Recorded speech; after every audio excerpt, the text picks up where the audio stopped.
Édition de scène de presse pour écouter le ministre de la Santé, le Dr Manaouda Malachi, qui nous parle de la gestion des centres de Covid-19 et c'est dans le focus de scène de presse.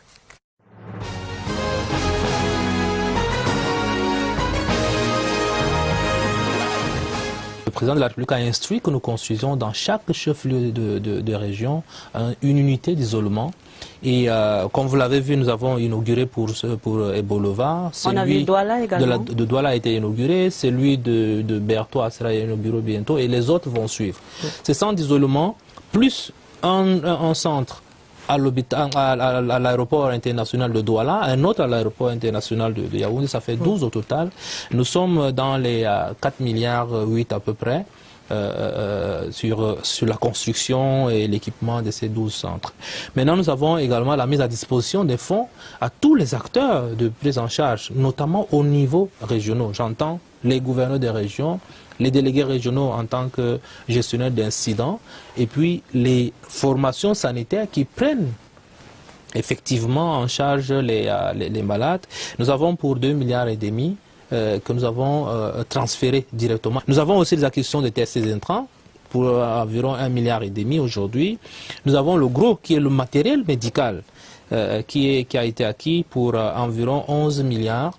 Et ça, nous disons aussi que ce que nous faisons, c'est de faire passer les marchés, parce que nous avons mis en place une commission ad hoc qui étudie et régule ces marchés-là, c'est faire passer les marchés et les factures sont envoyées au ministère des Finances qui paye. Donc il n'y a pas une caisse au ministère de la Santé publique.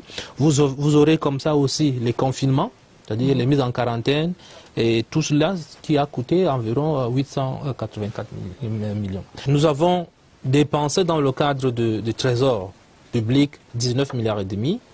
Dans le cadre du compte BGFI, environ 2,5 milliards.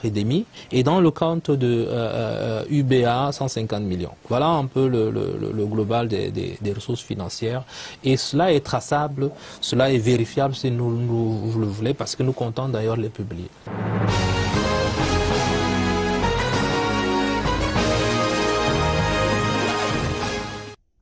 C'était donc le ministre Manaouda Malachi, le docteur Manaouda Malachi, en focus dans cette édition de scène de presse. Pour camper le décor, vous l'avez bien compris, nous parlons désormais de santé, nous parlons du Covid-19, nous parlons des tests liés au Covid-19 et nous recevons donc le docteur Sarah Eyango, qui est le chef de l'unité laboratoire Covid-19 au Centre de coordination des opérations d'urgence de santé publique, mais qui est également le directeur scientifique du Centre Pasteur. Bonsoir docteur et merci d'être sur le plateau. Bonsoir. Et à ma gauche, quelqu'un qui parle du Covid-19 pratiquement tous les jours à la télévision. Il s'agit de Évariste Yenga. Bonsoir et bienvenue Évariste. Bonsoir Lucrèce. Alors, nous allons commencer par cette question, docteur, si vous le permettez. Le Cameroun envisage de lancer le testing mobile dans quelques jours, dans quelques semaines. Vous nous le direz. Alors, le testing mobile aujourd'hui, pourquoi est-ce que le testing au niveau des postes commence à montrer quelques signes d'essoufflement? Que se passe-t-il? Merci pour cette question. Nous lançons vers ce site fixe et aujourd'hui on réalise une faible fréquentation. Donc il faut se poser les questions et revoir la stratégie qui est mise en place. Parallèlement à cette situation de faible fréquentation, nous avons une capacité en testing qui est réellement importante aujourd'hui. Et ensuite, nous avons analysé les données que nous avions déjà collectées sur les 100 premiers jours, qui nous montraient que parmi les personnes qui étaient diagnostiquées positives au Covid-19, la moitié étaient asymptomatiques. Donc, ça veut dire que si nous restons à attendre, vous savez, pour aller vers le poste fixe, il faut en avoir besoin, il faut savoir qu'on a été en contact. Donc, si nous restons à attendre que les populations aillent vers le poste fixe, on risque à un moment donné, vous savez, il a présenté aujourd'hui à 20h30 que la situation, on était dans une maîtrise de la situation. Il faut que nous nous rassurons que nous sommes dans cette maîtrise de la situation dont nous devons aller maintenant vers la population. Alors, comment irez-vous vers la population? Comment cette opération va-t-elle être organisée? Vous me rencontrez, moi, en route, en train d'aller au marché, et puis vous décidez de me faire un test? Comment est-ce que ça va se passer? Certainement pas. Nous avons déjà commencé d'ailleurs le travail. Donc, dans cette analyse de la faible fréquentation, on se pose bien les questions pourquoi? Peut-être certainement une faible participation des communautés, au-delà de la décentralisation régionale, une faible participation des mairies. Donc ce travail de sensibilisation a commencé avec la présentation de ce projet lors de la réunion communale vendredi dernier. Et donc vraiment c'est une idée qui a été acceptée et il y a des maires qui se sont déjà positionnés. Donc par exemple nous allons commencer avec le maire de Yaoundé 2. Donc il y a dès demain une grande sensibilisation parce que ce testing mobile c'est pas le long de la route. Nous voulons aussi cibler les endroits où il y a une forte population parce que ces populations, nous allons prendre par exemple l'exemple du marché de Mokolo, c'est des personnes qui tous les jours sont obligées déjà de s'y rendre en tant que vendeurs pour c'est leur métier au quotidien, ils doivent y être. Et donc, ils sont exposés et n'ont pas forcément le temps d'aller vers un poste fixe. Donc, il y aura de la sensibilisation demain. Ces marchés sont très bien organisés, en quartier, en stand, avec les responsables. Donc, il y aura une grande sensibilisation et une organisation. Ce sera fait ensemble avec la région, le COUPS, la coordination, pour effectivement étaler et organiser ce prélèvement. Docteur, c'est fort ambitieux ce réajustement de la stratégie qui s'adapte aux caprices de la pandémie. Mais je voudrais comprendre pourquoi, quand on engage le testing mobile, on ferme certains postes fixes. J'en veux pour preuve celui des Palais des Sports qui a fermé les portes déjà, celui des Camtel, c'est sans intention publicitaire. Non, non, non, c'est ambitieux, oui. Nous sommes dans une grosse crise sanitaire. Donc, si on s'arrête sur les stratégies sur lesquelles nous sommes, nous n'allons pas vaincre cette pandémie. Les postes fixes ne sont pas du tout fermés. Dès lundi, d'ailleurs, avec l'appui d'autres partenaires, le Paposi va être à nouveau opérationnel. Voilà, opérationnel. Vous savez que c'est des moyens qui ont été mis avec tout ce qu'il fallait en termes d'hygiène, de sécurité, de prise en charge médicale et prise en charge psychologique. Donc si après il n'y a pas la fréquentation nécessaire, ça peut également poser de problèmes. Donc en réalité, ce n'est pas très ambitieux. Et le testing mobile, il faut le dire, va être une phase pilote déjà. Donc, on ne va pas le lancer tout de suite partout. Une phase pilote. D'abord, voilà, en termes de phase pilote et analyser ses résultats.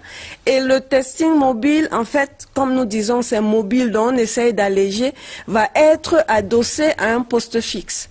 Donc, tout le mécanisme qui était sur le poste fixe, nous ne doublons pas des postes fixes.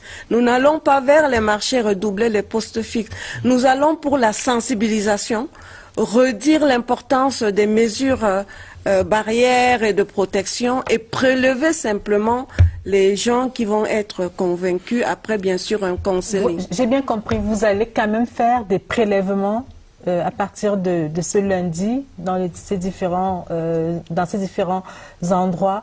Et après, lundi, ce sera encore de la sensibilisation. Alors, votre travail va consister à faire des prélèvements, c'est bien cela? Oui. Et après quoi? Lorsque vous avez prélevé quelqu'un et qu'il s'avère que son test est positif ou négatif, qu'est-ce que vous faites de lui? Est-ce qu'avant il y a une préparation, est-ce qu'il y a une sorte de counseling? Qu'est-ce que vous faites concrètement? Tout à fait. Avant le prélèvement, nous n'avons pas voulu doubler les postes fixes parce que ça demande vraiment une autre grosse structure. Donc, mais comment faire pour que nous ayons un grand nombre de personnes qui puissent être testées, donc avoir accès à ce diagnostic. Donc, il y aurait effectivement la phase de counseling. au-delà déjà, les gens seront déjà informés. Il y aura une organisation parce que ça va pas être un attroupement par foule, une bousculade.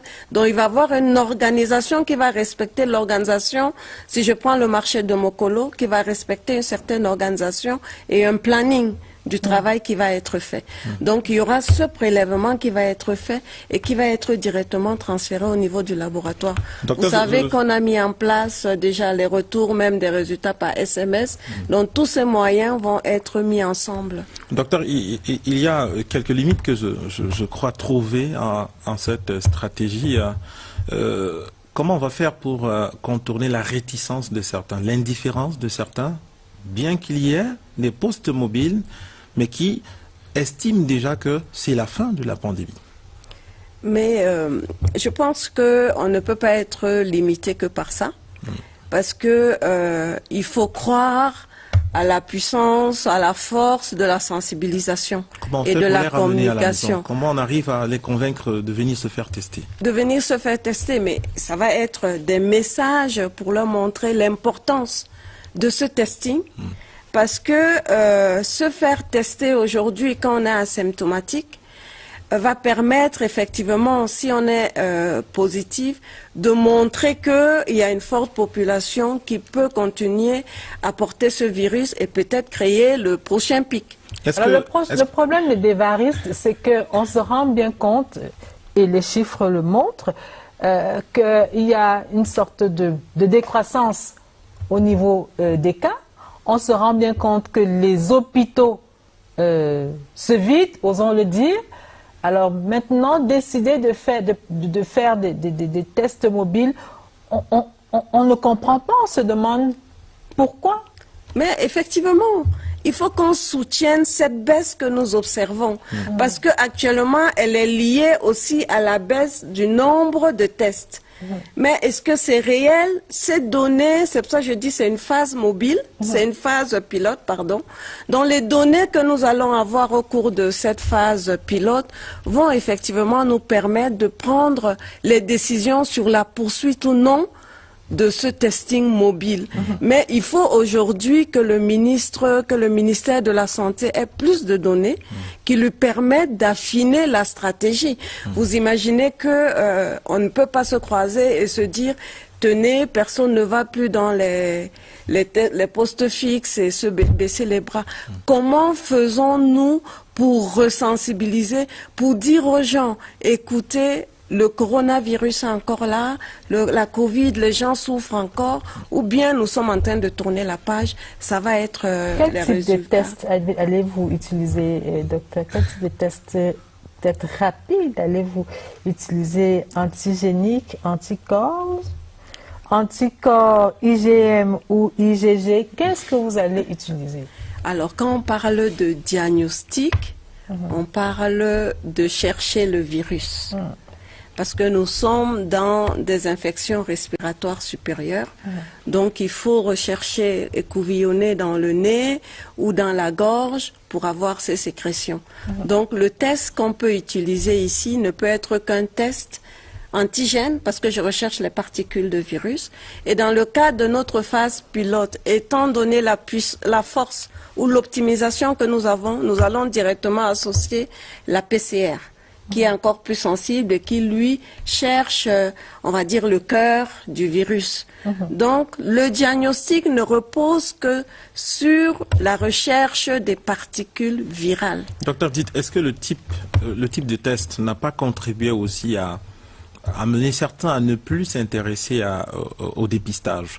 Je voudrais dire, le PCR, il paraît fiable. En revanche, il y a des interrogations plutôt sur le TDR, le test de dépistage rapide. Le résultat est immédiat, mais en termes de fiabilité, il y a quand même un pourcentage d'interrogations. Voilà, tout ça c'est des stratégies que nous mettons en place. Vous savez, le Cameroun a eu la chance de pouvoir monter en puissance et d'avoir 15 laboratoires qui sont capables aujourd'hui de faire de la PCR. Mais s'il faut drainer tous les échantillons vers ces laboratoires, ça, vous avez vu, ça, on a rencontré une certaine lourdeur. Et comme vous avez vu, nous rajustons la stratégie. Nous avons eu la chance de bénéficier de ces tests. Ces tests ont une très bonne sensibilité lorsque nous avons des personnes symptomatiques. Le problème peut se poser vers les asymptomatiques. C'est pour ça, pour avoir les bons résultats, nous allons associer les tests TDR antigènes automatiquement à la PCR. Et il y a un autre souci avec certains patients. Il est testé à ce jour, nous sommes dimanche, par TDR. Le test est négatif. Une semaine après, il fait le test PCR. Le résultat est positif. Oui, c'est tout à fait normal, certainement. Au moment, comme vous l'avez souligné, le test PCR, c'est le test de référence. Donc, déjà là, vous décalez déjà d'une semaine, ça veut dire que la maladie a évolué. Mais même le même jour, lorsque vous n'êtes pas symptomatique, il peut s'avérer que le test TDR soit négatif et que le test PCR soit positif. Mais c'est un outil déjà de screening. Vous savez, la stratégie, c'est tester d'abord ceux qui sont positifs et d'arrêter tout de suite la transmission. Donc le test TDR nous permet quand même, avec 70% de sensibilité, de prendre dans tout ce qui peut être asymptomatique, et de confirmer que... Ça fait quand même 30% de tests pas très clair, hein, si vous dites 70% de... L'algorithme permet que quand vous avez un test TDR négatif, que vous le transférez vers la PCR pour pouvoir confirmer. Retrouvons Évariste et Yenga. On va retrouver la revue de presse dans la suite de cette édition de Scène de presse.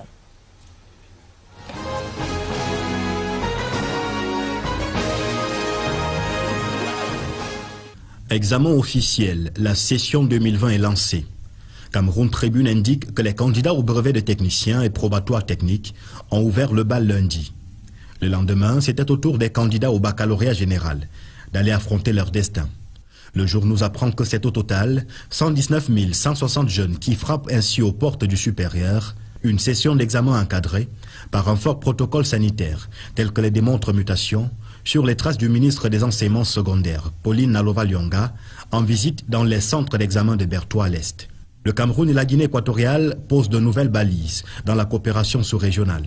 Selon Cameroun Tribune, l'accord de défense et de sécurité transfrontalière signé à Malabo cette semaine scelle la volonté des présidents Paul Biya et Teodoro Obiangema Bazogo d'ouvrir la page d'une cohabitation plus saine. Pour Mutation, l'accord de Malabo garantit, entre autres aux deux voisins, une protection conjointe de l'espace maritime, aérien et terrestre. Et le ministre délégué à la défense de confier au quotidien de Georges-Alain Boyomo que le Cameroun va respecter ses engagements.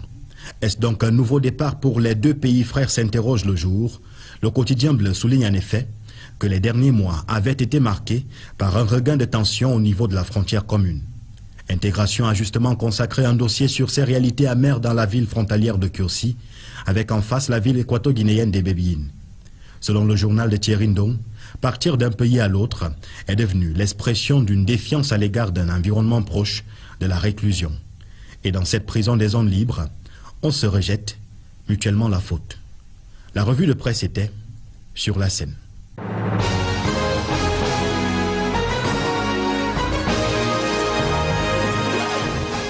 Alors, docteur, d'où viennent ces textes? D'où viennent ces tests? Quelle est la source d'approvisionnement? La source d'approvisionnement, mais les tests sont les tests sont fournis par le ministère de la Santé publique, soit à partir des fonds de l'État, soit à partir des partenaires techniques et financiers. Et là, la question s'adresse plutôt au niveau du ministre de la Santé. Nous sommes utilisateurs. Il y a un point que j'avais pas dit. Attendez d'abord, voilà. Vous avez dit que ce sera une phase pilote. Donc, quelles sont les localités ou les villes qui sont concernées par ce testing mobile-là? Pour cette semaine, nous commençons à Yaoundé. Ça va être essentiellement à Yaoundé et nous ferons un point mercredi parce que le ministre tient la réunion hebdomadaire avec toutes les régions et voir le niveau de préparation parce que les principales régions, c'est l'Ouest et le littoral. Donc à la réunion hebdomadaire mercredi, on fera déjà un point pour voir vers quelle région. Mais on souhaiterait vraiment avoir les résultats de la phase pilote au niveau de Yaoundé pour pouvoir mieux dessiner qu'est-ce qui pourrait être adapté vers d'autres régions. Docteur, il y a des régions qui sont comme des opportunités. Je pense à la région du Nord et celle de l'extrême Nord. On a réalisé là-bas moins de 2000 cas dans chacune des régions. Encore qu'on a seulement 132 cas positifs dans le Nord. On a 143 cas positifs également, 9 actifs uniquement dans le Nord. Est-ce qu'il n'est pas plus facile de repérer les contacts des 9 de la région du Nord, de les faire tester et de rompre la chaîne à ce niveau? Ah, mais les 9, dans le système qui est mis en place, les contacts de ces 9 cas ont déjà été totalement screenés. Ouais. Donc, le système qui était mis en place permettait déjà, dès que vous étiez positif, de screener. Ce que nous souhaitons faire, c'est vraiment aller vers les endroits où il y a une forte concentration, associer toutes les communautés, les mairies pour cette sensibilisation, les COSADI pour que eux-mêmes ils parlent à ces populations dans le langage dont ils ont l'habitude de communiquer pour qu'ils comprennent mieux la nécessité de faire ce test. Il y a la région du littoral qui semble poser problème, seulement 30 000 tests effectués là-bas alors que c'est la deuxième région épicentre. Voilà, donc vous comprenez la nécessité d'aller encore mieux vers la population et d'augmenter cette capacité de testing.